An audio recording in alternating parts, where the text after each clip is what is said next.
안녕하십니까. 저는 업무보고 사회를 맡은 해양수산부 기획조정실장 김재철입니다. 지금부터 해양수산부와 해양경찰청 업무보고를 시작하겠습니다. 먼저 대통령께서 모두 말씀을 하시겠습니다. 네, 오늘은 해양수산부가 부산으로 이전해서 개청식을 한 날이기도 합니다. 그리고 저 개인적으로는 이 업무보고의 마지막 날이기도 합니다. 그리고 특정 부처 하나만 이렇게 업무보고하는 것도 오늘이 처음인 것 같네요. 해수부가 너무나 일을 많이 해서 그런 건지 아니면 특별히 관심이 많아서 그런 건지 모르겠는데 이게 유리할지 불리할지는 저도 잘 모르겠습니다.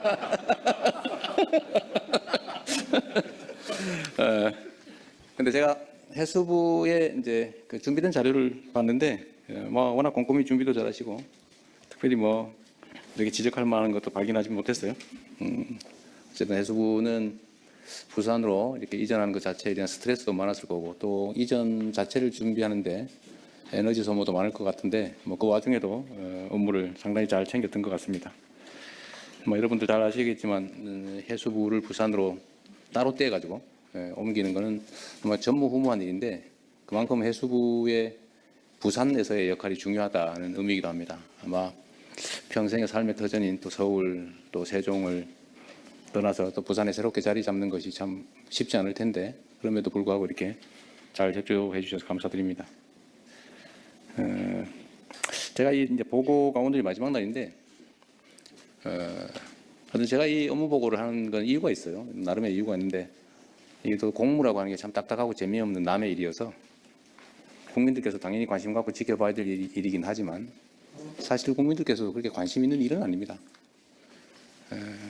자기 일하기도 바쁜데 무슨 국가 공무라고 하는 게 뭘 그렇게 관심이 있겠어요.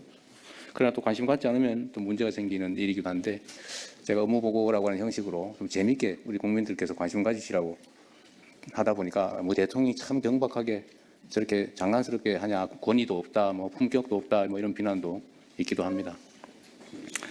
세상의 모든 일들은 양면이 있는데 그게 있는 점이라면 또 한편으로 재밌다.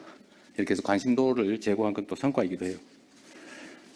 그리고 제가 이 업무 보고를 한 이유는 이제 대외적으로는 국정이라고 하는 게 어떻게 진행이 되는지 우리 국정의 주체인 우리 국민들께 보여드리는 거죠. 우리는 본질적으로 대리인, 과거식으로 표현하면 머슴이죠, 머슴. 주인의 일을 대신하는 머슴이기 때문에 주인이 일을 맡긴 취지에 따라서 또 주인의 이익에 최대한 이익에 부합하게 또 일을 해야 되고 그 과정 자체를 또 주인에게 잘 보여줘야 합니다. 또 우리가 당당하게 일을 잘하면 또 그걸 숨길 필요도 없는 거죠. 그런 면에서는 우리 국민들께 보고한다는 의미도 있고 또 한편으로는 우리 이제 내부의 업무 보고라고 하는 게 이제 과거에는 좀 형식적으로 했던 것 같습니다. 그러나 저는 그런 방식으로 그러니까 적당히 일 처리를 한다든지 또는 뭐 최고 책임자 또는 조직의 최종 책임자들이 그 자리에서 얻게 되는 권위 또 명예 이 혜택만 누리고 그 자리가 가지고 있는 본질적인 책임이나 역할을 제대로 안 하는 건 제가 그냥 눈 뜨고 못 봐주겠어요. 어떤 조직의 책임자 또는 어떤 조직의 일을 맡아 하는 사람들이 어떤 태도와 어떤 마음으로 얼마나 성실하게 하느냐가 사실 거의 운명을 좌우합니다. 똑같은 장소에서 똑같은 종류의 영업을 시작한 경우에도 흥하는 가게가 있고 망하는 가게가 있거든요. 근데 흥하고 망하는 게 객관적 조건이기보다는 대부분의 경우는 다 그 주체, 주관자들의 태도와 마인드, 행동이 달려 있어요. 특히 세상 많은 사람들에게 영향을 미치는 공무, 이런 공직이라고 하는 건 더더욱 그렇습니다. 우리가 어떻게 하느냐에 따라서 세상이 그야말로 흥할 수도 있고 망할 수도 있는 거죠. 똑같은 조선에서 선조대처럼 망하는 시대가 있었는가 하면 정조대처럼 흥하는 시대도 있었던 거죠. 거기서 제일 큰 차이는 결국 선조와 정조의 마인드 차이였을 겁니다. 평소에 공부하고 진지하게 세상을 둘러보고 억울한 사람이 없는지 찾아보고 그게 시정될 수 있는 기회를 그 별 무겁지는 않겠지만 징을 들고 다니면서 징철하고 가지고 다니는 그 태도 자체만 해도 지방 관아의 관리들이 얼마나 걱정됐겠어요. 자기 고을에 있는 주민이 혹시 징체 들고 한번 쳐버리면 자기 인생이 망가지잖아요. 그게 경계의 효과죠. 공직이라는 건 그런 거다.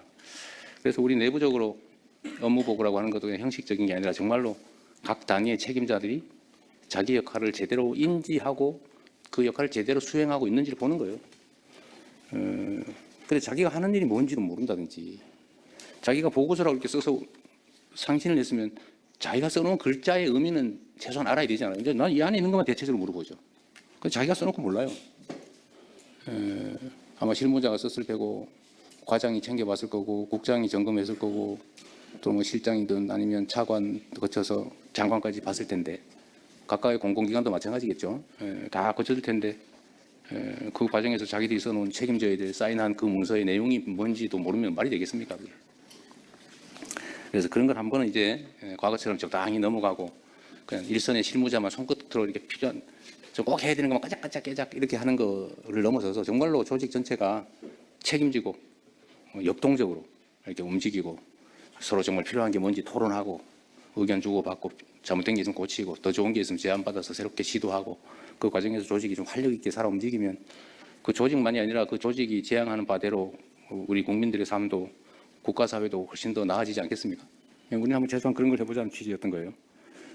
그래서 여러분들 제가 한 6개월쯤에 다시 하려고 그래요. 근데 아마 그때쯤에는 좀 다를 겁니다.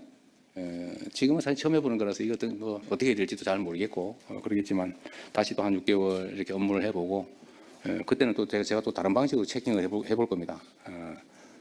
지금까지 예상된 방향으로 하면 잘 안 되죠. 우리는 예상 문제가 잘 안 통해요. 대신에 아주 상식적이죠.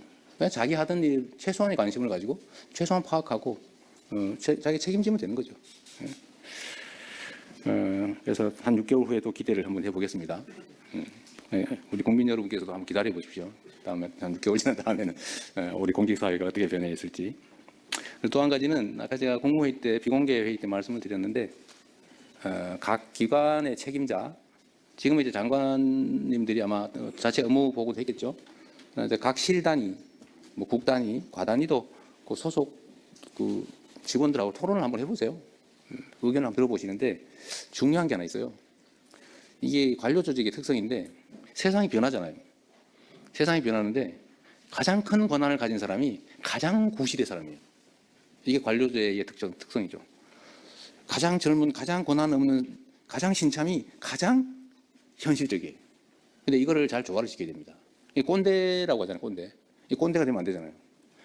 근데 현장에서 동떨어지, 왜냐하면 그 지위가 계급이 올라갈수록 자꾸 현장으로부터 멀어지죠. 한 계단씩 자꾸 멀어져요. 나중에는 권위와 권력만 남는 상태가 되면, 뭐 부하들은 눈앞에서는 복종하고 따르겠지만 뒤에 가서는 흉보고 그러겠죠.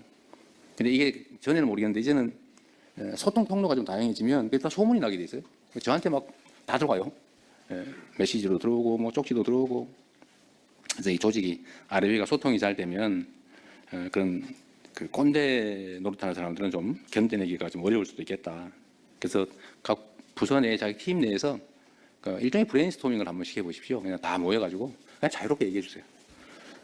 그러면 새로운 아이디어도 생기고, 특히 이제 계급이 높은 우리 관리자일수록 좀 현장의 얘기를 진지하게 들을 가능성이 좀 더 많아지는 거죠.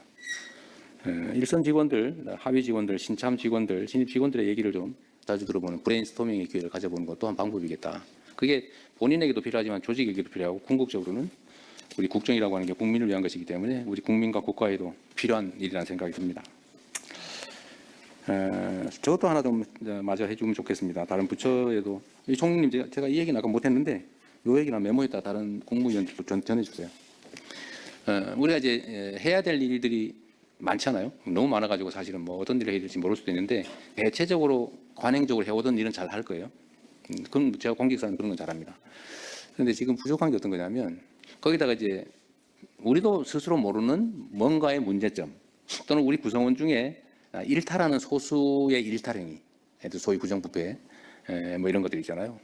근데 이런 것들을 시정을 해야 되는데 우리 스스로는 잘 안 돼요. 왜냐하면 우리는 맨날 보던 걸 똑같은 시각에서 똑같은 각도에서 보고 있기 때문에 잘 안 느껴집니다. 보면서도 캐치가 안 돼요. 눈에 스치긴 했는데 인지가 안 되는 거죠. 그러니까 다른 사람의 눈으로 봐야 되는데, 그 좋은 기회가 뭐냐면 그게 국회 같은 거예요. 특히 야당, 국회, 언론, 시민단체, 무슨 비판적인 전문가, 이런 사람들이 하는 얘기들을 잘 새겨서 잘 받아들여서 잘못된 게 있으면 시정하고, 좋은 제안이면 받아들이십시오. 그래서 지금은 바빠서 못했는데 조만간 그건 해야 될 것 같습니다. 그러니까 원래 국회에서 지적된 거를 처리하는 시스템은 있는 것 같긴 하더라고요.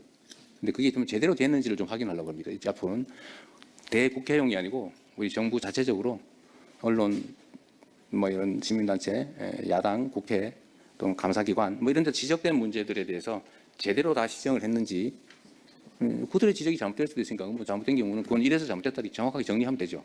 어쨌든 이걸 처리했는지도 한번 점검을 하도록 하겠습니다. 그래서 기회도 주시고 다음 아마 뭐 6개월호가 될지는 잘 모르겠는데 하여튼 그때 업무 보고를 하면 주로는 이제 기존에 지적됐던 것들이 시정되지 않고 남아 있는 거 아마 이런 것들을 주로 챙기게 되지 않을까 싶어요. 그거 한번 관심 가져주시기 바랍니다. 그리고 지방 정부와 지방 공공기관들도 마찬가지로 이게 뭔가 점검이 좀 돼야 되는데 이건 이제 지방자치제도의 특성상 중앙정부가 마음대로 할 수는 없는 것이어서 정부 차원에서도 좀 지방정부들의 이런 행정을 어떻게 할지 나름 뭐 의회 제도나 다 있긴 한데 중앙정부 차원에서 이걸 포기할 수는 없으니까 그 방법도 한번 확인해 주시고 각 부처 단위로도 소관 사무와 관련된 지방 행정이 어떻게 이루어지고 있는지 점검을 한번 해봐 주시면 좋겠다는 생각이 듭니다.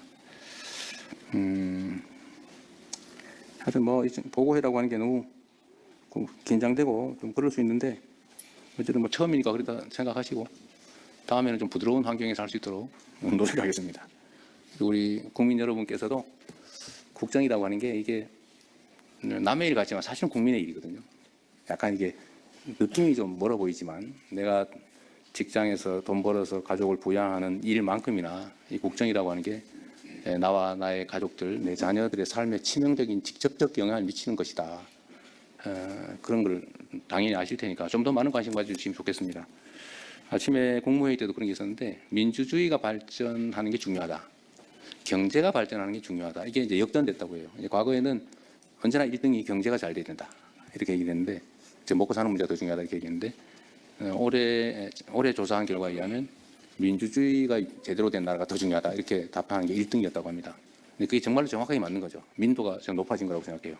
민주주의가 잘 정착되면 자원이 효율적으로 배분되고 잘 쓰여지고 모든 공식적인 권력 배분, 권력 행사가 투명하고 공정하고 객관적이 되면 아무래도 효율적인 사회가 되죠.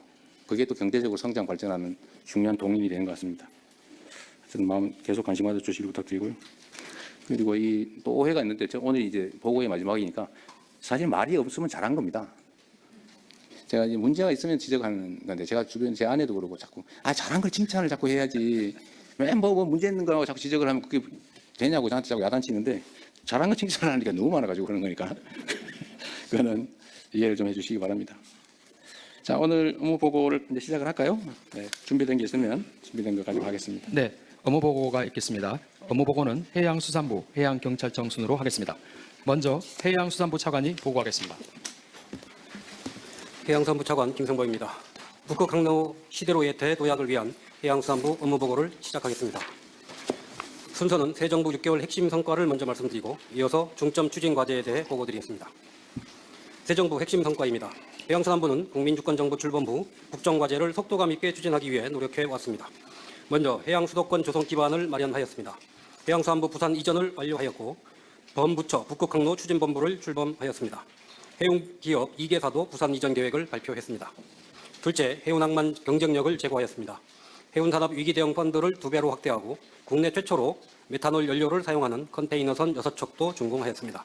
셋째, 우리 해양수산 저력을 전 세계가 주목하고 있습니다. 김 수출액은 이미 10억 달러를 넘어 역대 최고 기록을 달성했으며 2028년 유엔 해양총회의 대한민국 유치도 확정하였습니다. 다음으로 중점 추진 과제입니다. 해양사업은 내년에 많은 과제를 추진할 예정입니다만 오늘은 그중에서도 엄선해서 3가지 과제를 중점적으로 보고드리겠습니다. 북극항로 시대로의 대도약, 전통수산업의 혁신, 해양주권 확립과 글로벌 리더십 확보입니다. 첫 번째, 북극항로 시대로의 대도약입니다. 대통령님 말씀대로 북극항로는 미리 준비하지 않으면 기회를 놓치게 됩니다.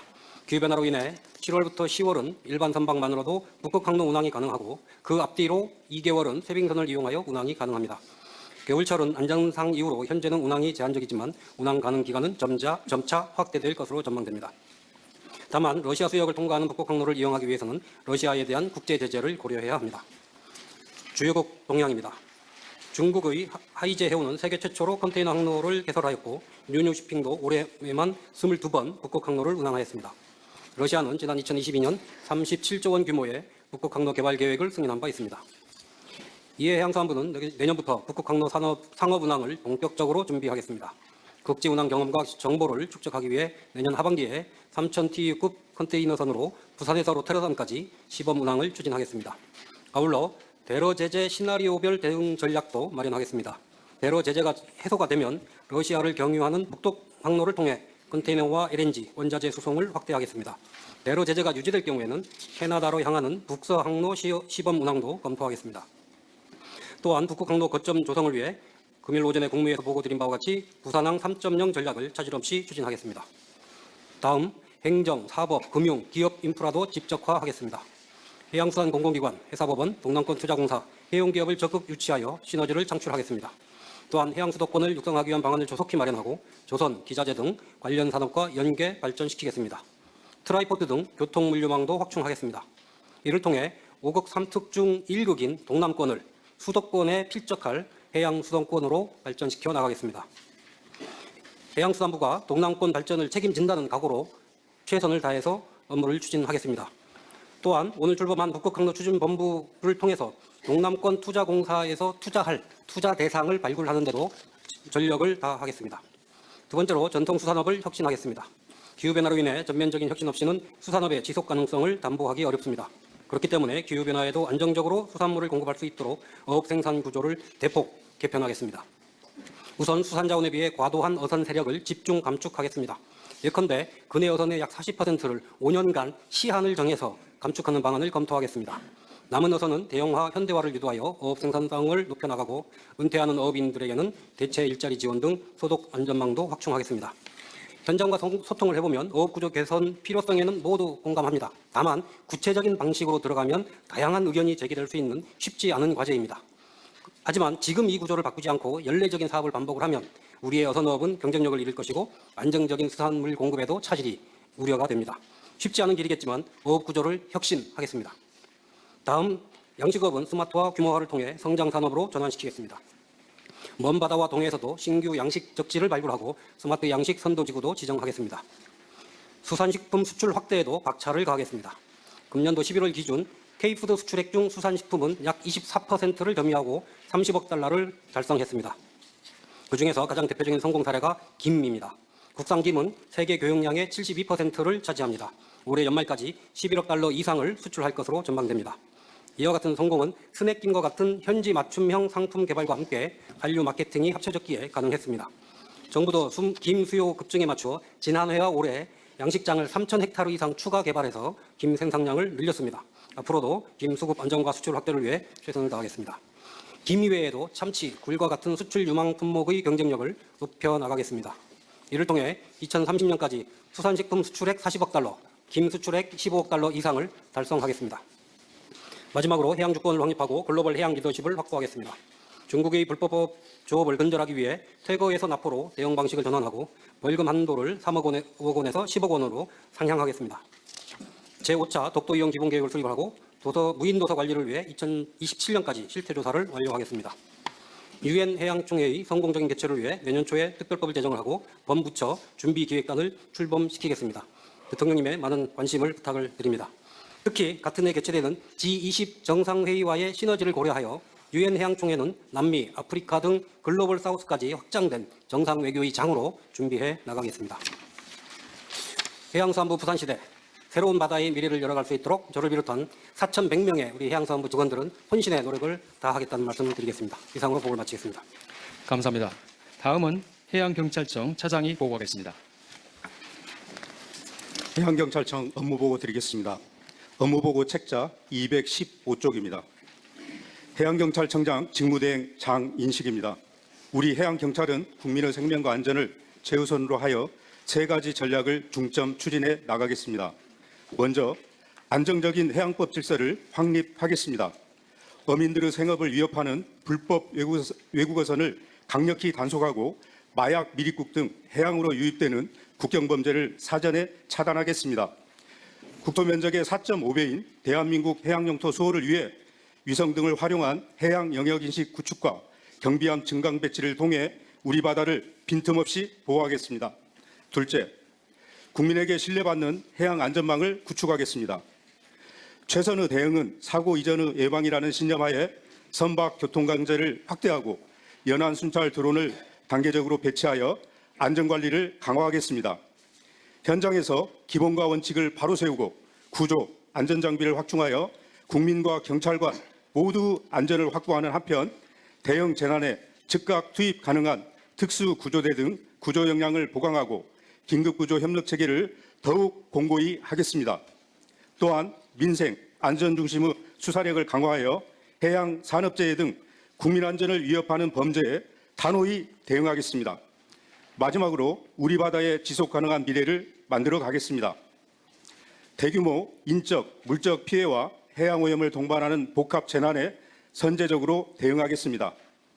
현장 경찰관이 안전하고 효율적으로 임무 수행할 수 있도록 R&D 등 기술 혁신에 집중하고 첨단 교육 훈련과 현장 인력을 보강하여 국민의 생명과 안전을 끝까지 책임지는 해양경찰이 되겠습니다. 감사합니다. 감사합니다. 다음은 업무보고와 관련된 토의를 시작하겠습니다. 네.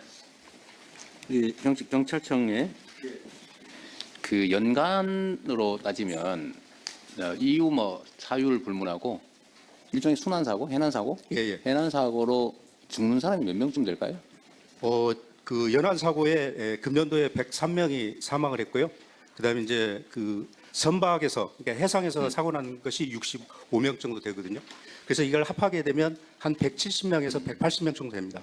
지금 연간 추세로는 뭐 늘어가는 중이에요. 줄어가는. 감소하는 추세에 있습니다. 감소하고 있어요. 예, 그 바다에 빠져서 익사 사고가 제일 많겠죠? 예, 그렇습니다. 아무래도. 그 선박 내에서 무슨 사고 예. 이런 거나 아까 60몇 건? 그러니까 선박 사고는 이제 어민들이 이렇게 사고가 나는데요. 어민들은 이제 구명조끼도 이렇게 착용하는데 다만 이제 연안에는 관광객들이 대부분입니다. 이분들은 이제 갯바위라든지 낚시하다 죽는 사람. 예, 그런 분들이 사망률이 좀 높은 편입니다. 그 낚시객들 사망자는 연간 얼마쯤 될까요? 그러니까 뭐 그 바다에 배 위에서 하든지 아니면 뭐 갯바위 낚시하든지 가리지 말고. 그 저희가 낚시 선박이 연 한 4,000척 정도 네. 등록이 되어 있거든요. 근데 사망으로 이야기하면 낚시어선의 사망은 제 기억으로 16명으로 알고 그렇게 있는데 많지 않군요. 오히려 예. 그러면 저기 갯바위 낚시 이런 게 더 위험한 거예요? 갯바위 낚시하고 합하게 되면 한 80명 정도 될 것 같습니다. 갯바위 낚시가 훨씬 더 많이 죽는다는 얘기예요? 선상 낚시보다? 예, 갯바위하고 이제 갯바위 낚시가 많이 사망한다고 봐야 됩니다. 갯바위 낚시도 맨날 사고 나던 데에서 사고 나죠. 예, 주로 그렇습니다. 그걸 예방하려면 어떻게 해야 될까요? 저희가 현장을 더 자주 순찰해야 되고요. 다만 이제 위험 지역은 저희가 출입 금지 구역을 지정해 놓습니다. 요게 이제 44개소가 돼 있는데요. 요 44개소에 대해서는 저희가 출입을 예, 통제를 하고 있습니다. 어쨌든 뭐 줄어든다니까 다행이죠.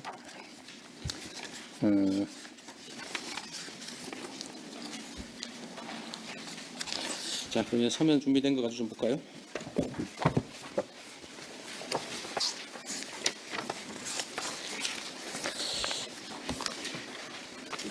현재로서는 해수부의 가장 중요한 과제가 북극 항로 개척이죠. 아까 보니까 그 여름 석 달 그리고 조금 쉐빙선을 대동하고 다녀야 되는 게 전후로 한 달 정도.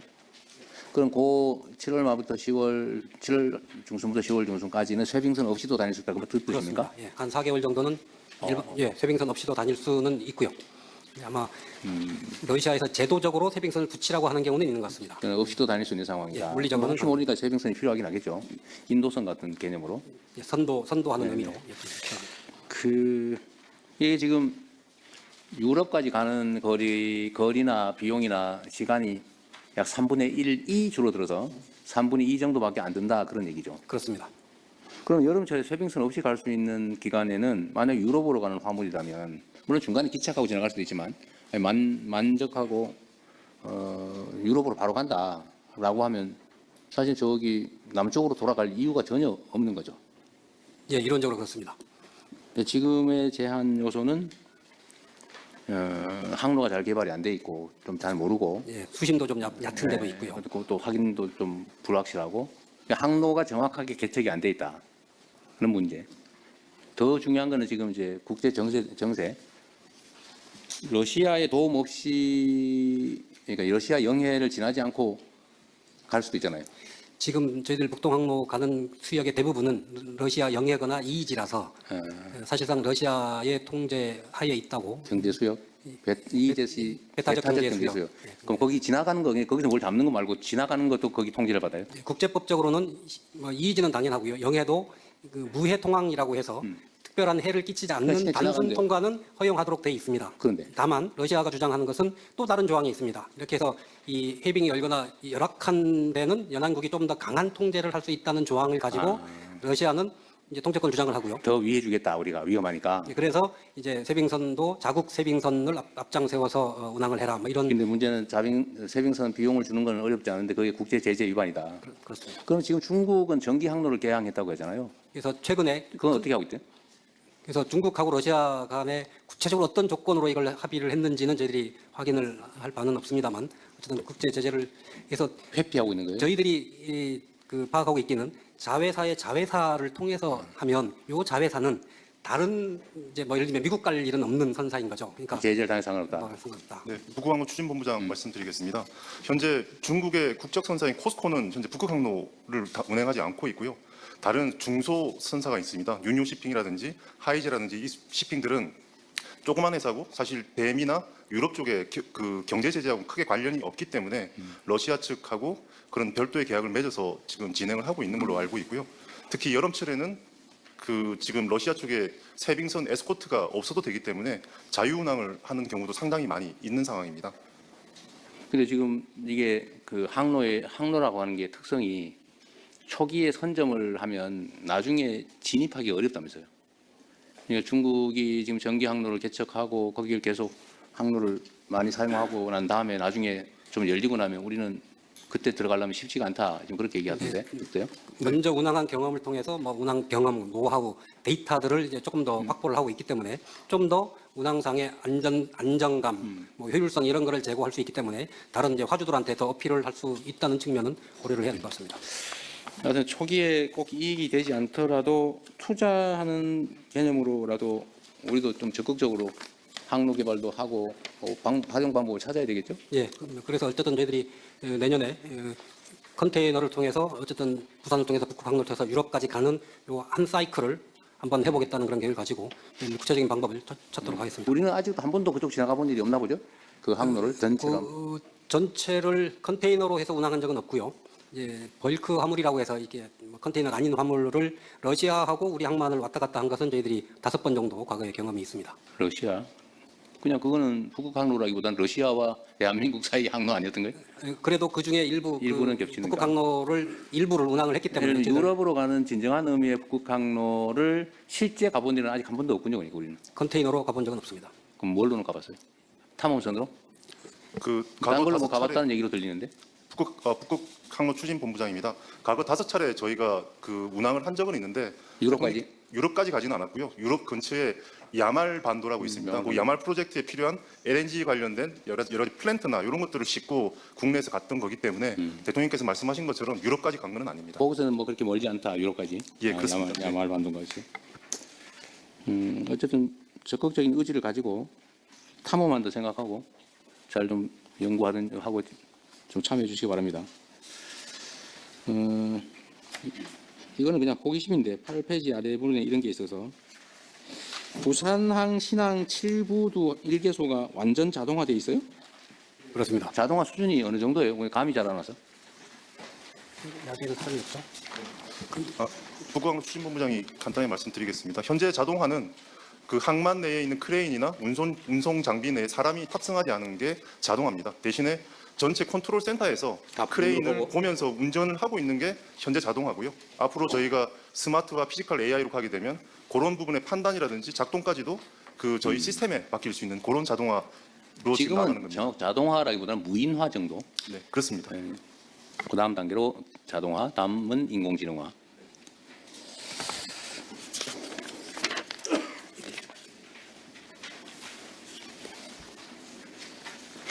아까 그 얘기 중에 북극 항로에 쇄병선 임차를 의무화하고 있다고 했잖아요.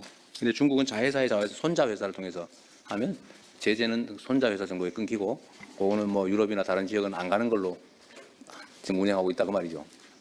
지금 그 현재 러시아 쪽에서 의무화하고 있다는 것은 어떤 의미냐면, 현재 러시아에서 그 운항 허가를 내주는 기관이 로사톰이라는 그 러시아 원자력 관련된 공기업입니다. 국영기업인데 거기서 정권을 가지고 있고, 운항 허가를 내주면서 원칙적으로는 세빙선을 붙여야 되지만 여름에 그 유빙이 없거나 안전한 항로일 때는 세빙선을 면제해 준다는 식으로 해서 허가를 내주고 있습니다.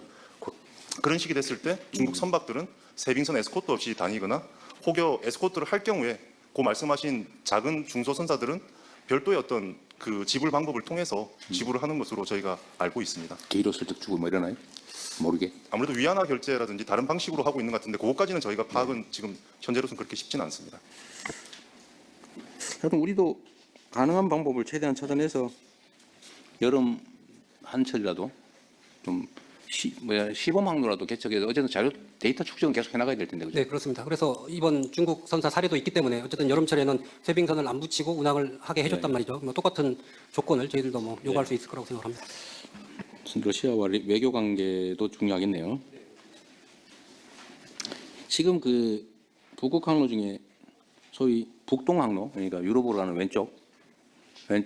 왼쪽이 북동 항로. 거기 말고 소위 북서 항로라고 하는 게 이제 오른쪽으로 캐나다 쪽으로 가는. 알래스카를 지나서 캐나다 쪽으로 가는 거죠. 연안을 통해서 가는 그쪽은 별로 사업성이 떨어지나 보죠? 바다 여건이 더 어렵습니다. 북동 항로보다. 수요도 그리 많지 않고. 뭐 그러니까 당연히 아직은 이제 그쪽도 그렇게 전체를 운항을 해본 네. 사례가 없습니다.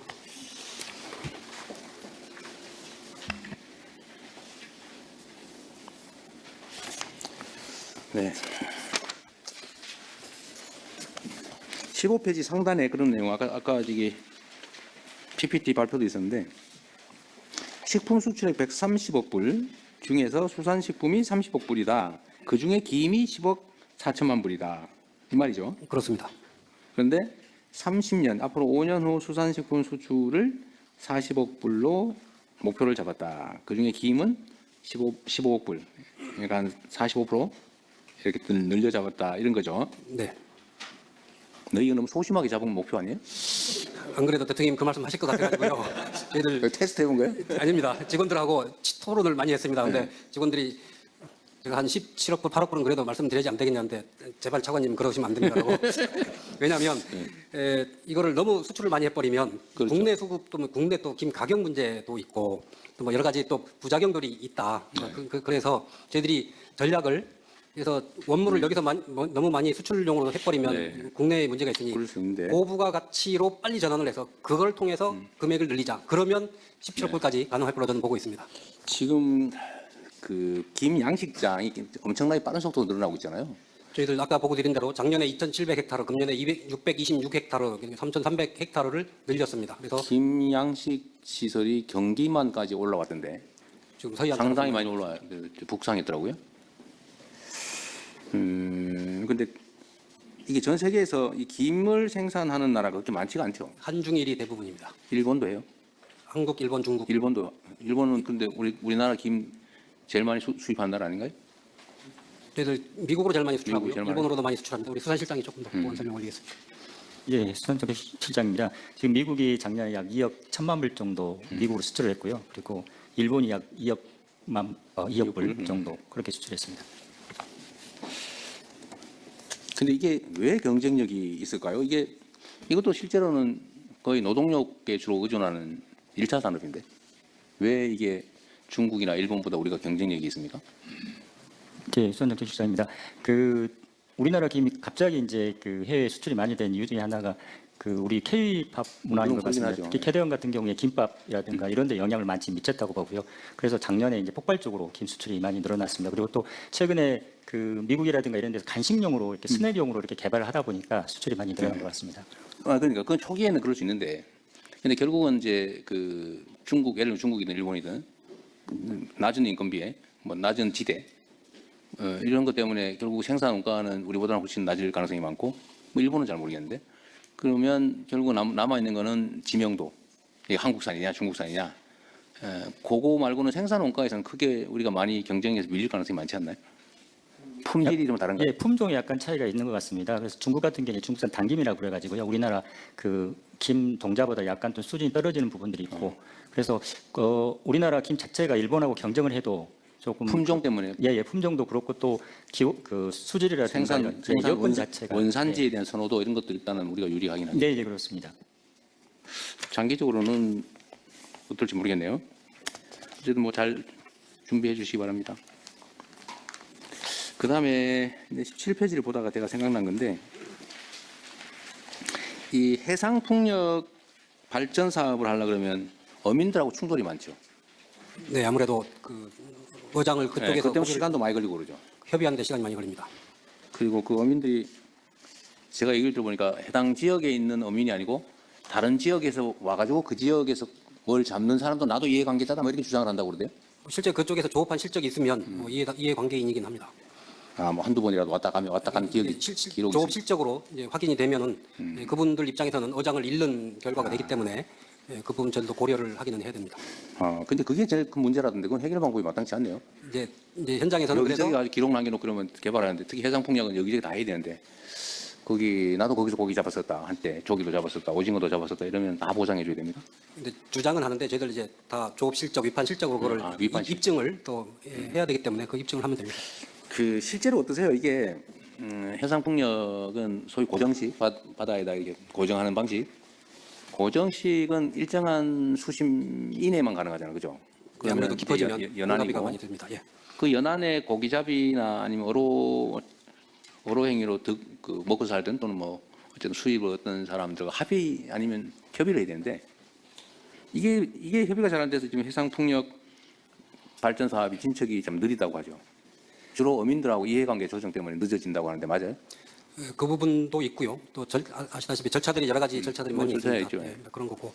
그래서 어민과의 이 상생 모델을 그동안 논의는 해왔지만 뭐 예를 들면 이익공유 방안을 뭐 하나, 둘, 세 개 정도를 놓고 각자 상황에 맞는 거를 채택을 해서 할 수 있는 이 공론화된 합의된 모델이 없어서 아무래도 그거에 따른 거래 비용이 지금 많이 들고 있는 실정이거든요. 그래서 저희들 지금 용역을 하고 있고요. 내년 초까지 안을 만들어서 기후부하고 협의해서 그거를 저희들이 내놓을 생각입니다. 그러면 그거 중에 지역의 특성에 맞는 모델을 활용을 해서 빨리 신속하게 의견 조율을 해나가도록 그렇게 하겠습니다. 18페이지 상단에 있는 게 그런 거죠. 그러니까 어업인 수협이 참여하는 해상풍력 이익 공유 모델을 개발한다. 그렇습니다. 정확하게 그 말씀입니다.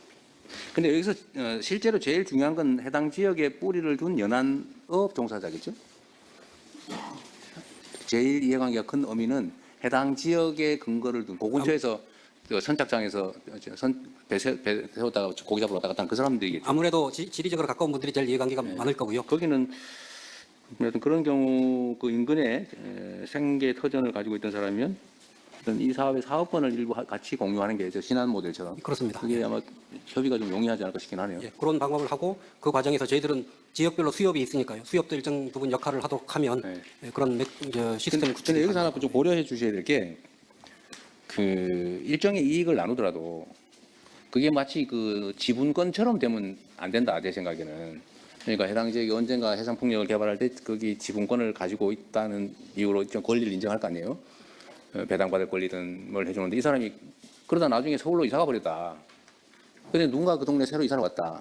누구한테 그럼 그때부터 그 권리를 인정할 거냐. 이거를 좀 고민을 해주세요. 왜냐하면 이게 우리가 제일 고민해야 될 게 해당 지역 주민들이 같이 먹고 살 수 있게 해줘야 된단 말이에요. 그래야 이게 지역 균형 발전이든 뭐 그 귀촌 귀농을 좀 권장하게 되잖아요. 네. 그러니까 그거는 그 해당 지역에 계속 거주하는 조건으로 일정한 지분 권리를 인정한다든지 아니면 떠나면 그 중에 일부를 잃게 하고 새로 들어오는 사람한테 그걸 기회를 주든지 뭐 이렇게 해야 기금으로 만들어놔서 그런 것도 고민을 좀 해주시면 좋겠어요. 그래야 그 지역이 살잖아요. 네. 근데 그 횡하니 그 사업만 하고 나머지 사람은 다 떠나버리고 이렇게 되면 안 된다 절대로. 그 두 번째는 이거 다 알고 계실 것 같긴 한데 이게 지금 어업인들이 이제 반대하는 이유가 고기를 못 잡는다. 그 저기 해상풍력 시설을 만들면 그런 거라면서요. 그런데 반대로 낚시하기가 좋아진다면서요. 그런 얘기가 있던데. 아무래도 구조물이 들어가면 고기는 좀 모이게는 데 있습니다. 그래서 지금 유럽이나 이런 데 풍력 발전 단지에는 낚시업이 상당히 흥하고 있다고. 그런 얘기도 있더라고요. 어업을 겸해서 하는 모델을 그 방향을 이제 개발하고 적용하는 데는 있고요. 저희는 아직 연구 단계에 있습니다. 근데 가능하면 그렇게 하면 낚시 인구가 점점 늘잖아요. 예, 계속 늘고 근데 있습니다. 어족 자원은 점점 고갈되고. 근데 해상 풍력 단지에 고기만 잘 잡히면 저도 낚시 좋아하는 사람인데 어쨌든 가잖아요. 하루 종일 걸려서도 가지 않습니까? 그것도 좀 검토 사업으로 하나 좀 편입을 해주면 좋겠다는 생각이 듭니다. 뭐 낚시를 포함해서 어쨌든 어업과의 양식과 상생할 수 있는 방법이 있는지 네, 또 적극적으로 하나의 검토해 나가겠습니다. 사업이 될 수도 있었어요. 그 다음에 해양 사고 관련해서 저번에 매우 불행한 일인데 그 갯벌에 빠진 사람 구조하러 해경 대원이 들어갔다가 예, 영파 그 친구가 추석. 사망했잖아요. 예, 그렇습니다. 근데 그 친구가 구명조끼 자기 거 하나밖에 없고 혼자 출동하는 바람에 예, 예. 그 대신 벗어주고 사망했다. 예, 그렇습니다. 예. 어쨌든 이게 아까 그래서 제가 이런 걸 물어본 건데 예. 이게 해난 사고가 발생하면 당연히 저기 선상에서는 구명조끼 입고 예, 또 당연히 준비해 가야 되고 예. 그런데 그거 안 하고 다닌다는 거잖아요. 그 당시에 이제 저희 직원은 그 구명조끼를 자기가 입고 갔다가 그 벗어준 거죠. 예, 벗어준 거거든요. 예, 그러니까 내가 말하는 거는 그 바다에 들어가는 사람들도 당연히 구명조끼를 구비하고 가야 되는 거 아니냐. 예, 예. 예를 들면 낚시배 타고 가면 낚시배 위에서는 당연히 구명조끼 해야 되는 거 아니냐. 예, 맞습니다. 대통령님 지적대로요. 잘 안 하잖아요, 근데. 예, 그러니까 그 바다 낚시는 구명조끼를 다 입습니다 지금. 아, 그래요? 그 낚시를 하러 가면. 근데 이제 갯바위를에서는 잘 안 입거든요. 그러니까 근데, 지금 근데 미끄러져 떨어지면 이제 예, 익사하는 거죠. 예, 그렇습니다. 그러니까 이게 우리 사회의 좀 안전의식의 문제인데 요새 제가 매일 이 사고를 보고를 봤는데 매 똑같아요. 축사에 올라갔다가 지붕이 무너져 떨어져 죽었다. 이거 한 3, 4일에 한 명씩 나오는 것 같아요. 축사에서 떨어졌다. 공사장에서 추락해서 사망했다. 어디 계구부에서 떨어졌다. 매 똑같아요. 해난 사고 나면 구명조끼 없어서 죽었다. 예, 그렇습니다. 그래서 이거를 평소에 당연히 설마 내가 뭐 그럴래야 이렇게 생각하지만 그런 거는 예를 들면 바닷가에서는 해경이 좀 엄정하게 단속을 좀 해서 예. 딱지라도 좀 철저하게 떼고 예, 예. 선주한테 책임도 묻고 예, 좀 그런 거라도 해서 이런 안전장구 미비로 사망하는 사건은 최소화해야 되지 않을까 싶은 생각이 좀 들어요. 예, 예. 그리고 이건 좀 약간 벗어난 얘기긴 한데 원래 경찰은 2인 1조로 출동하게 돼 있는데 그렇습니다. 그때 그 경찰 해경은 혼자 예, 갔다는 거 아니에요? 예, 예, 그렇습니다. 거기에 대해서 문책은 다 했나요? 예, 지금 뭐 재판이 진행되고 아, 있고요. 예, 어쨌든 불행한 일이긴 한데 그 다음에 지금 해경은 이게 마약 뭐 등등의 밀수 문제도 꽤 중요한 업무죠. 그렇습니다. 예. 밀수 예방도, 밀수 단속도. 근데 지금은 어떻습니까? 소위 밀항, 밀수 이런 게 좀 쉬워요? 기본적으로 밀항과 밀수는 예전에 비해서 많이 어려워진 건 사실입니다. 예, 이제 다만 최근에도 이제 관세청하고 저희하고 이제 마약을 이렇게 해야 되는데 세관은 대한민국 안으로 들어오는 걸 막지만 해양 경찰은 이제 먼 바다에서부터 이렇게 막아야 됩니다. 이제 그런 부분이 이제 저희들이 좀 더 촘촘하게 해야 될 필요가 있습니다. 이게 감시 방법이 어떤 거예요? 예를 들면 선박들의 뭐 입수량이나 예. 뭐 운항이나 이런 것들을 뭘로 감시해요? 일단 육군에서 TOD를 가지고 감시를 합니다. 그래서 육군에서 TOD로 감시하다가 이상 물질이 있으면 저희 해경에 신고가 옵니다. 그러면서 해경에서 현장에 가서 확인을 합니다. 그리고 그 TOD는 엔진 내 열을 추적하는 시스템이죠. 열상 카메라라고 보시면 될 것 같습니다. 이렇게 하고 다니면 못 잡는 거예요? 사람이라도 잡을 수 있나요? 사람 체온도 체크되나요? 예, 사람 체온 체크됩니다. 그 공중에서 인공위성이나 뭐 이런 감시는 해요? 저희가 이제 인공위성을 이용하는 그런 사업을 지금 하려고 합니다. 아직은 안 네, 되고 아직은 위성으로는 통신만 하고 있고요. 위성으로 사진을 찍어서 분석하는 위성은 우리나라의 각 부처 기관들에 꽤 있는데 군에도 있고 국정원도 있고 뭐 기상청도 있고 뭐 등등 있잖아요. 예. 있는데 경찰 내가 보기 해경은 그 정보를 분석하고 공유하는 걸 해야 될 것 같은데. 예, 그래서 저희가 지금 대통령님 말씀대로 이 MDA라는 사업을 해서 그런 위성 정보를 사진이 오면 그걸 분석해서 우리가 감시 자산을 활용한 곳을 이제 분석하고 그런 걸 바탕으로 해서 경비를 지금 강화시키려고 하는 계획을 갖고 네, 있습니다. 지금은 사진 자료가 부족해서가 아니라 그거는 다른 기관들이 가진 거 같이 보면 되잖아요. 해상 촬영한 거를. 예. 근데 해경은 그건 준비는 지금까지 안 했다. 언제부터 할 거예요? 저희가 지금 당장 지금 위성 센터를 구축을 했습니다. 그래서 MDA를 하게 되면 이제 초소형 위성을 44기를 쏘게 됩니다. 다부처 사업으로. 해경 전용이 아니고. 예, 다부처 사업으로 쏘게 되면 거기에 영상 자료를 30분에 하나씩 우리가 받을 수가 있습니다. 예, 그 장비 언제부터 한다고요? 내년부터 지금 하고 내년이면 있습니다. 26년부터. 예, 26년. 새로운 위성을 발사해서 그 위성 자료를 분석할 거다. 예, 예. 그 위성 발사하고 오는데 꽤 시간 걸릴 것 같은데. 좀 시간은 좀 꽤 걸립니다. 기존에 다른 기관들이 쓰는 위성 사진을 받아 쓰는 거는 얘기 좀 해도 될 것 같은데요. 지금 저희가 현재도 위성 사진을 사가지고 분석을 하고는 있습니다. 상업 위성들한테. 예, 예. 그리고 꼭 사는 것만 해요. 우리 군 위성도 정보 위성도 많은데. 근데 이제 군사 정보는 아직까지는 저희가 받을 수는 없는데요. 그 부분은 그거는 총리실에서 좀 챙겨 다른 부처들한테 확인을 한번 해봅시다. 그 전담 인력은 몇 명 있어요? 지금 위성센터 인력은 한 43명 정도? 예, 40명 정도 있습니다. 그래요? 예. 언제부터 구축했어요? 조금 전에 차장이 보고드린 다부처 사업으로 위성은 아니 그 부처 위성 무슨 센터인지는 언제부터 만들었냐고요? 그 27년쯤이면 예, 준공을 해서 그 가동을 내가 할 지금 묻는 거는 아까 지금 이미 활동하고 있다고 해서 하는 얘기인데 네네. 이미 활동하고 있다는 그 위성 센터라고 하는 거 언제 만들었냐고요? 조직은 2년 전에 만들어져서 지금 일부 상업용 그 위성을 자료를 2년 분석해서 전에 저희가 해서? 예, 기술을 조금 올리고 지금 있습니다. 본격적으로 하는 게 아니고 연습하고 있다. 일부는 분석을 해서 활용을 하는데 이게 위성이라는 주로는 게 연습 중이다. 예, 위성이라는 게 조금 시간이 걸리고 저희들도 처음 해서 아직 시행착오를 많이 알겠습니다. 겪고 있습니다. 그다음에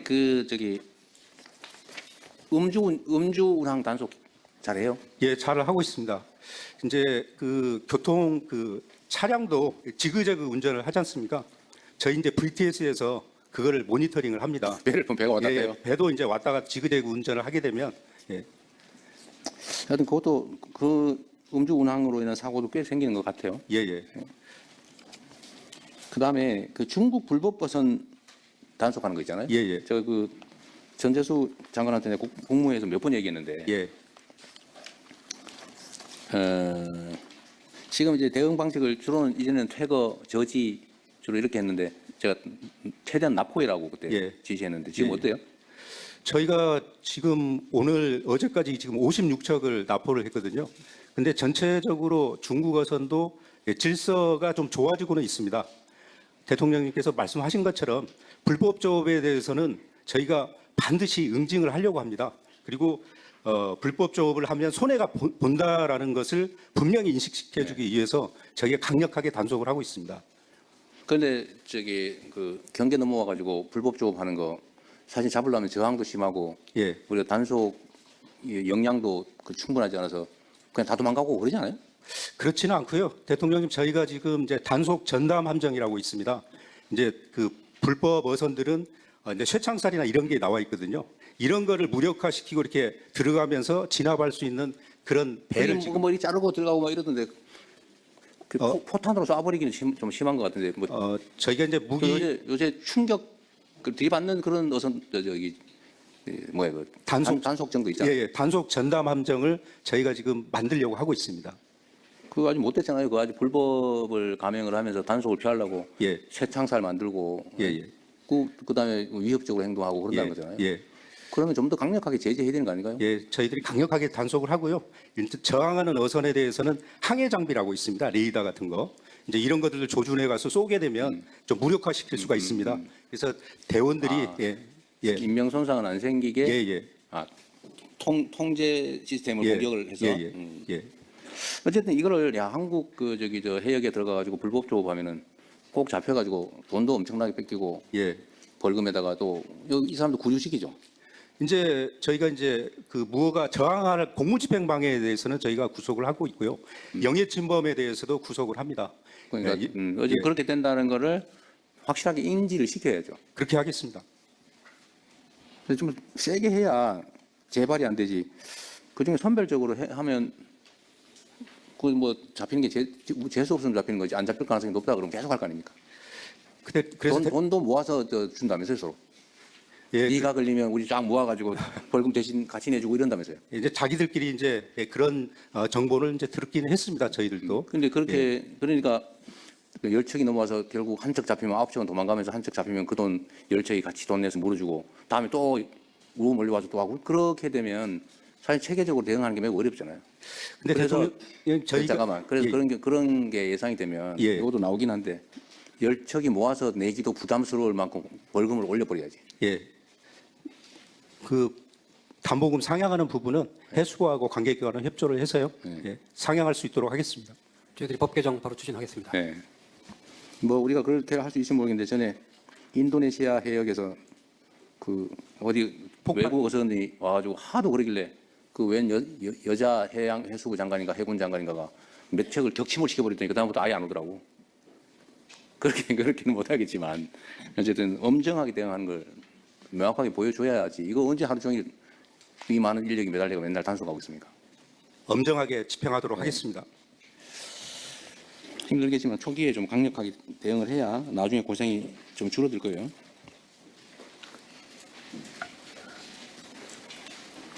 여기 사업 내용에 그런 것도 있네요. 무인 항공기 확대. 현재는 내년에 세대 운영하고 30년까지 10대로 올리겠다. 무인 항공기는 감시 무인기 얘기하는 거예요? 저희가 1,500톤에요. 이제 28대를 보유를 하고 있습니다. 무인 항공기. 무인 항공기를? 그 무인 헬리콥터. 아, 그걸 뭐예요? 무인 헬리콥터라고요. 저번에 제가 한번 가서 보긴 봤는데 예, 조그만한 겁니다. 요거는 이제. 그걸로 뭐를 하죠? 요거는 주로 이제 감시를 하는 장비들입니다. 대통령님 지금 말씀하신 건 아마 저희 해수부 업무 보고 중에 해수부의 우리 어업 지도선에 요거를 신규로 그러니까 도입하겠다고 20페이지에 하는 있는 그 얘기인데 예, 예. 20페이지 상단에 요거는 해수부의 어업 지도선에 요 무인 항공기를 탑재를 시키겠다 그 어업 말씀입니다. 지도선에 네, 그렇습니다. 배경은 따로 자체 세력을 갖고 있고요. 알겠습니다.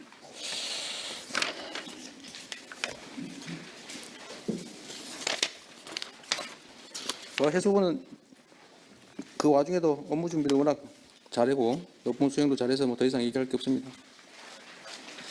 해양환경공단 누가 나왔어요? 예, 해양환경공단 이사장 강용석입니다. 오른쪽에 위치해 있습니다. 잠깐 내가 멀리 보려면 내가 네, 거기 강영석 공단 이사장님이신가요? 예, 그렇습니다. 여기는 해양환경관리를 담당하는데 해양 쓰레기에 대한 조사 수거 이런 예, 일을 예. 해요.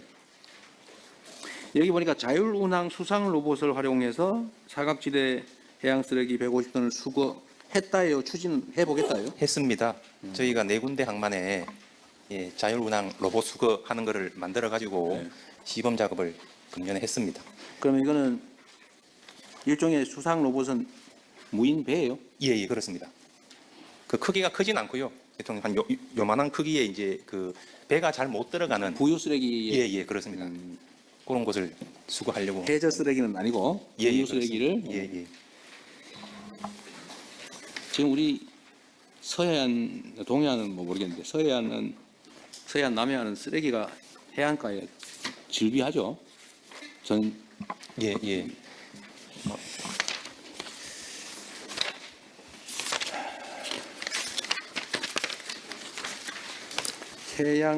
해양교통안전공단은 누가 나오셨어요? 네, 한국해양교통안전공단 이사장 김준석입니다. 해양교통안전공단은 주된 업무가 저희는 기본적으로 선박이라는 운송수단을 중심으로 해서 그 사고 예방 활동을 벌이는 기관입니다. 뭔 활동? 사고 예방 활동을 벌이는 예방 활동. 기관인데요. 실제로는 뭐 선박 검사라든가 여객선 운항 관리를 하고 있고 네. 예, 본사 차원에서는 여러 가지 시스템 구축을 통해서 여러 가지 자율적인 안전관리 체제를 지원하고 있습니다. 여기 근데 국가 보조 항로 운영 현황 개선 상황 방향 이런 게 있는데 네네. 여기는 국가 보조 항로 운영도 해요? 아닙니다. 저기 그 대통령 국정 과제로 이제 국가 보조항로가 현재는 선박 소유는 국가가 운영은 민간 기업이 위탁을 하고 있는데요. 네. 여러 가지 좀 문제점이 좀 있어서 이거를 네, 여기서 네. 저희가 이제 연구한다 그얘 현재 저희가 정책 결정 기관은 아니고요. 현재 해수부하고 그 기재부가 이 부분 정책 연구를 한다 그 말인가요? 저희가 시행할 것에 대비해서 사전에 운항 기반도 마련을 하고 있고 여러 가지 경제성 분석 이걸- 자료를 제공하고 있습니다. 위탁받을 경우를 대비해서 예, 그렇습니다. 근데 이게 사전에 준비가 많이 필요합니다. 왜냐하면 어느 순간에 갑자기 서비스가 끊기면 안 되고요. 네. 선원들 고용 인수 인계 문제도 있기 때문에 정책 결정이 좀 빨리 되면은 저희가 사전에 서비스가 지금 저기 각 부서의 전기 항로들이 장사가 안 되니까 민간 회사들이 그만둬버리면 네네. 그걸 공공에서 운영할 경우를 대비해서 준비하고 있다고 말이에요. 그렇습니다. 100개 항로 중에 29개 항로가 국가보조 항로입니다. 알겠습니다. 그다음에 국립해양박물관. 예, 여쪽입니다. 국립해양박물관장 김종혜입니다. 여기는 영도에 이런 박물관이 있는데 박물관을 운영하는 곳인가 봐요. 예, 그렇습니다. 여기 연간 이용자는 얼마나 돼요? 연간 저희들 개관 초기에는 100만 명 이상 왔습니다만 지금은 조금 줄어서 연평균 한 88만 명 정도가 오시고 있습니다. 수입은 얼마예요? 저희들 무료 무료예요? 국립시설입니다. 그러면은 운영 예산은 어디서 와요? 운영 예산은 100% 정부 출연금에 의해서 정부 출연금으로? 지원받고 있습니다. 89억. 예, 그렇습니다. 국립해양박물관. 근데 뭐 이런 게 꽤 여러 개가 있던데 보니까. 자, 국립울진해양과학관. 예, 국립 아, 여기 있습니다. 비슷한데 예, 여기는 뭐 하는데요? 예, 저희들은 과학 자료 수집. 국립해양과학관의 설립 및 운영에 관한 법률에 따라 해양과학의 자료의 보존 수집 그리고 교육을 통해서 우리 국민들에게 해양에 대한 소양을 정진시키는 데 있다고 봅니다. 현우는 41명이고. 예. 예, 과학관도 뭔 시설을 운영하나 봐요. 예, 그렇습니다. 여기도 이용자가 얼마 쯤 돼요, 그러면? 예, 5년 전에 코로나 시국 때 개관했을 때는 미미했습니다만은 지금은 현재 올해는 41만 5천 명이 41만 다녀가셨습니다. 예, 여기도 입장료를 받는 건 아니고 예, 현재는 입장료는 무료로 하고 있습니다. 무료고 재원은 전부 국비. 예, 출연금으로 전액 충당하고 있습니다.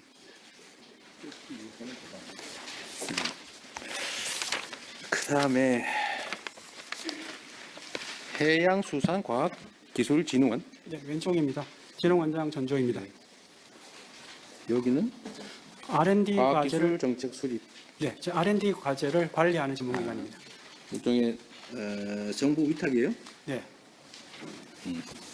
위탁해서 수산 관련 과학기술 연구하는 곳이다. 연구기관에 돈을 나눠주고 연구 결과를 평가하는 전문 관리기관입니다. 직접 연구를 하지는 않습니다. 평가를 하는 곳. 평가를 한다. 예. 자, 한국해양과학기술원, 해양과학기술과 해양산업발전연구. 여기도 마찬가지로 전액 정부 예산으로 하는 거군요. 네, 한국해양과학기술원 원장 이승입니다. 오른쪽에 있습니다. 네. 네, 정부 출연연구기관입니다. 네. 네. 여기에 극지연구소가 소속돼 있어요? 네, 부설연구소로 극지연구소, 선박해양 플랜트연구소가 있습니다. 극지연구소는 실제 소재지는 어디예요? 예, 인천 저희 극지연구소 소장께서 나와 계십니다. 인천에? 소장님, 네. 예, 극지연구소장 신용철입니다. 인천 극지에 연수구에- 가서 연구하는 사람은 없어요? 대부분 극지연구소 직원들 극지에서 연구합니다. 극지연구소 본 연구소는 인천에 있고, 인천 연수구에 있습니다. 그다음에 실제 극지 어디 있어요? 남극의 기지 세종과학기지와 장보고과학기지를 운영하고 있고요. 남극의 세종과학기지, 장보고과학기지. 그 몇 명가 있어요? 연 인원 기지마다 100여 명씩 여름에 연구를 하고 있습니다. 상주가 100여 아닙니다. 상주는 18명입니다. 18 각각 명이서? 18명입니다. 계속 교대하면서 있는다. 네, 1년마다 한 번씩 교체합니다. 인원수가 상당히 많아요, 보니까. 1,300명. 그다음에 북극에는 어디 있어요? 북극에는 저희가 그 노르웨이령 스발바르의 다산과학기지를 운영하고 있고요. 발발이 하나. 네, 그다음에 캐나다와 미국에도 북극 연구 관측 거점을 운영하고 있습니다. 그리고 배가 저희 연구소는 아라오노가 남극북을 오가면서 연구를 수행하고 있습니다. 아라오는 세빙선이에요? 네, 세윙선입니다. 남극, 북극을 왔다 갔다 한다고요? 네, 그래서 저희가 남극에서 북극까지 가는데 얼마 걸려요? 한국에 들려서 가는데요. 남극에 내려가는데 한 달, 북극으로 올라가는데 2주 걸립니다. 6주. 예. 근데 이제 그 중간에 그 수리도 하고 여러 가지 필요하기 때문에 저희가 4세대 세빙 연구선을 건조하려고 지난 7월에 계약을 체결했습니다. 그 보급도 하고 인원 교체도 하고. 네, 네. 거의 전기선 비슷하게 운영하는 거군요. 1년에 거의 300일 바다 위에 떠 있습니다. 고생이 많으시네요.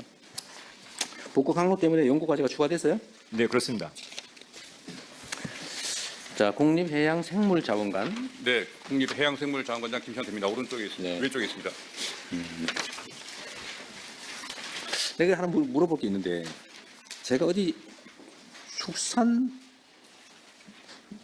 축산부든가 농림축산부든가 거기에 그 낙동강 어족자원연구원인가가 있고 목포에 뭔 어족자원연구원 이름이 똑같아가지고 왜 두 개가 똑같으냐 그랬더니 목포에 있는 건 주로 바다 생물을 연구합니다 이렇게 얘기를 해요.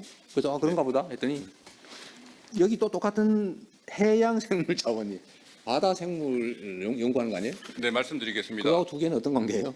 지금 대통령님께서 말씀하신 그 기관은 네. 환경부 산하에 환경부. 생물자원관 본원이 있고요. 네. 목포에 그 호남권 생물자원관, 그다음에 상주에 낙동강 생물자원관이 있습니다. 그리고 충남 서천에 국립해양생물자원관이 있습니다. 대통령님께서 국립해양생물자원관? 예, 대통령님께서 지금 애매하다고 지금 말씀하신 이게 해양생물자원관 아니? 저희는 해양생물자원을 수집하고 보존하는 기관이고요. 대통령님께서 그 며칠 전에 보고받으신 기관은 낙동강 생물자원관은 담수, 그다음에 담수죠. 목포에 있는 호남권 생물자원관은 섬 지역에 있는 생물자원을 수집, 보존하는 기관으로 저희는 알고 있고요. 여기는? 저희는 이제 주로 해양 자원입니다. 그러니까 어류는 또 국립수산과학원에서 관리하고 있고 저희는 해양 동물 중에 또 척추동물, 아닌가? 어류는 또 국립해양수산과학원이 있습니다. 아, 헷갈려. 그래서 해양 동물, 무척추 동물, 척추 동물, 해양 식물, 미세조류 이런 것들에 대한 표본을 저희가 전국적으로 수집해서 관리를 통합적으로 하고 있습니다. 나한테 중복되지 않는다. 분업이라고 생각해 주시면 어떨까 싶습니다. 네. 분업, 나눠서 하는 거다. 하여튼 우리는 잘 구분이 안 되네. 알겠습니다.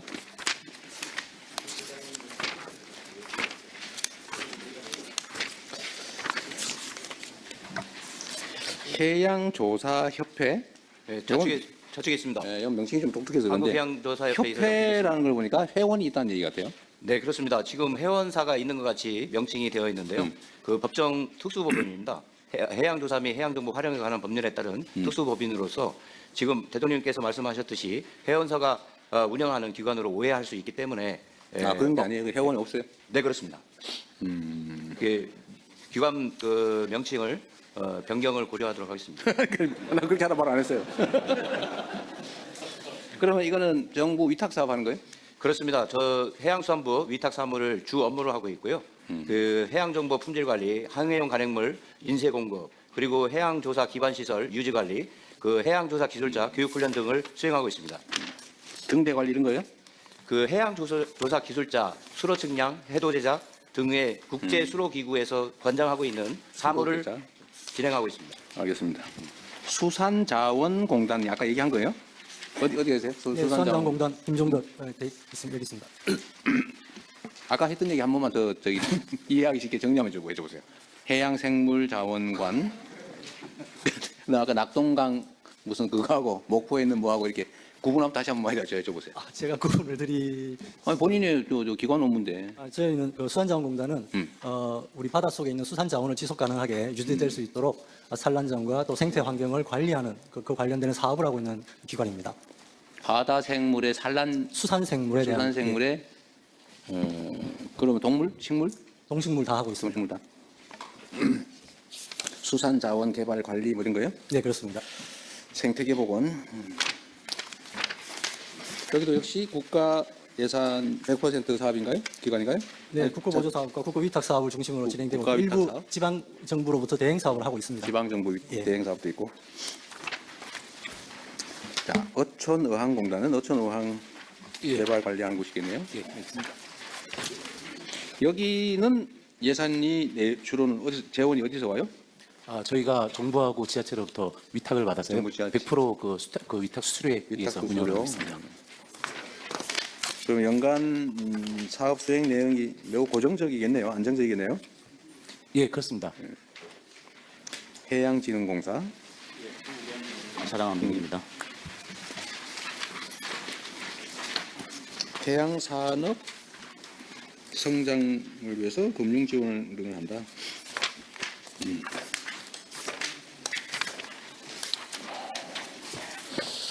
해양수산연수원. 연수원. 이거 연수원 원장입니다. 연수원은 연수원이에요?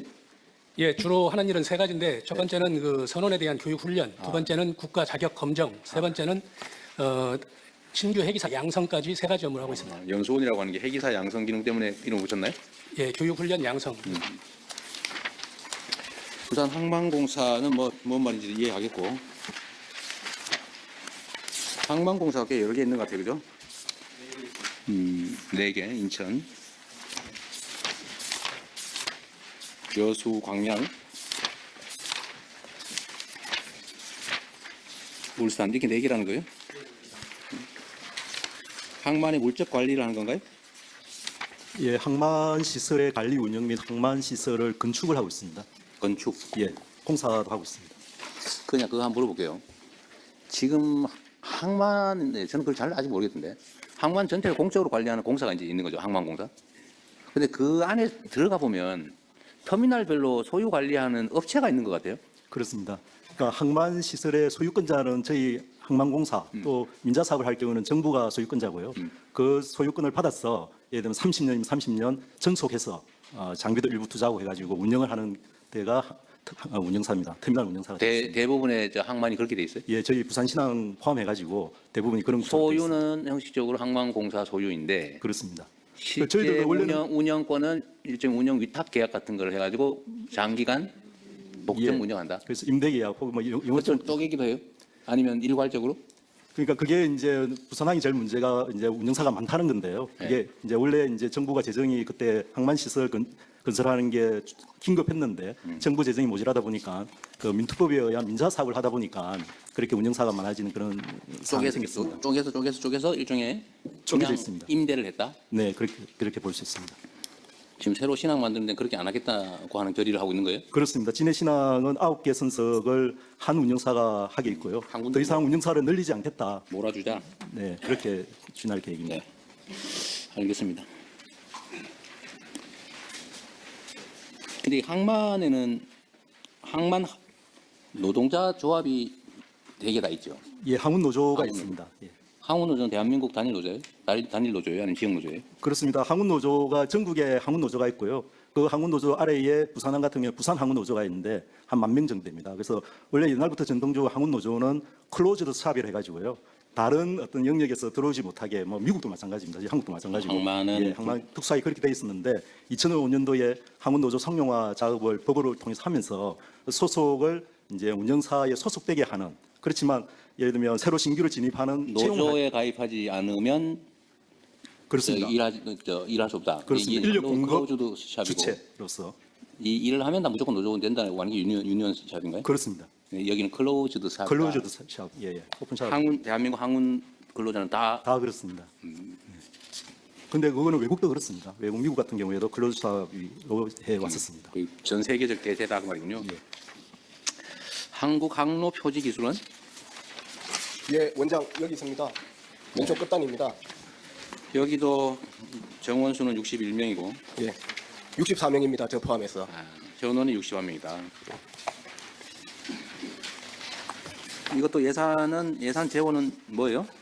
104억 정도 되는데 정부 예산 82억, 저희 자체가 수입을 올리는 게 한 22억 정도 됩니다. 주로 위탁 사업 수수료가 되겠습니다. 위탁. 예.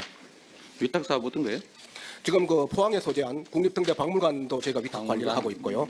정부 소유의 등부표를 저희가 위탁받아서 수리하고 있습니다. 등부표? 바다에 떠 있는 철 구조물인데요. 항로를 표시하거나 위험 수역을 표시하는 항행 지원 시설입니다. 관리를 위탁받아가지고 한다고요? 예, 그렇습니다. 자, 수고 많으시고요. 해양결착청은 아까 내가 웬만한 거 다 얘기한 것 같고. 215페이지에 보면 연안 안전지킴 및 해양재난구조대 활성화가 과제로 돼 있어요. 예. 근데 이거는 이제 민간 자원봉사단체인가요? 예, 그렇습니다. 연안 안전지킴이는 언제 만들어진 거예요? 옛날부터 있는 건가요? 예, 정확히 연안안전지킴이가 좀 확대가 됐습니다. 아니, 지하발이 언제 생겼나? 아는 사람 얘기해 보세요. 예, 그 문재인 정부 시절에 저희가 처음 생겼어요? 예, 그때 생겼습니다. 근데 이 전국적으로 몇 명이나 돼요? 194명이 있습니다. 많지 않네요. 예. 저희가 파출소가 97개인데요. 파출소당 2명 정도. 예. 해양 재난 구조대는요? 해양 구조대는 인원이 한 12,000명 정도 됩니다. 재난 구조대 예, 자원봉사 단체로. 예, 자원봉사. 이것도 해양 경찰서 단위로 예, 구축돼 있어요? 22개 지구대가 있고요. 경찰서 단위로 예, 조직이 돼 있습니다. 해경도 지구대가 있어요? 예, 파출소가 있습니다. 해경 파출소? 예, 예. 여기에 업무 중에 서해 구조물 순찰 정규화가 있네요. 예. 지금 이게 구조물 순찰하는 거 중국이 방해해요? 저희가 구조물까지 이렇게 순찰을 하고 옵니다. 지금. 순찰하는데 지장은 없어요? 예, 크게 현재까지는 지장은 없습니다. 충돌하거나 그러진 않고요. 예. 네, 저는 뭐 궁금한 건 다 물어봤고요. 총리님 뭐 하실 말씀 있으면 하십시오.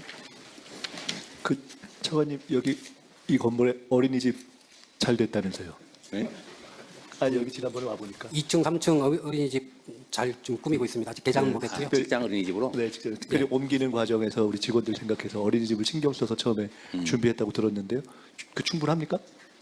예, 우선은 충분한 것 같습니다. 예, 그 어린이집 문제도 그렇고 그다음에 이게 세종하고 서울에 있다가 또 이게 부산으로 와서 혹시 여러 가지 뭐 교통, 소통, 업무하는 데 있어서 생각지 못했던 그런 업무 방식의 효율성 문제가 있을 수도 있을 것 같으니까 하여간 초기에 옮긴 취지를 잘 살려서 안착할 수 있도록 꼼꼼하게 챙겨주셨으면 좋겠습니다. 나머지 부분은 뭐 이미 다 말씀하셨기 때문에 저는 오늘 개정식의 의미를 잘 살려갔으면 좋겠다는 그 말씀만 드리겠습니다. 예, 저희들 오기 전에 그래서 업무 일하는 방식 혁신 방안을 자체적으로 마련을 이미 했고요.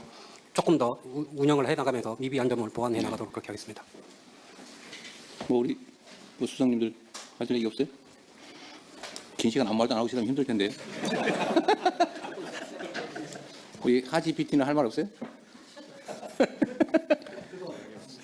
네, UAE 사업 같이 잘 만들어 보면 좋겠습니다. 뭔 사업?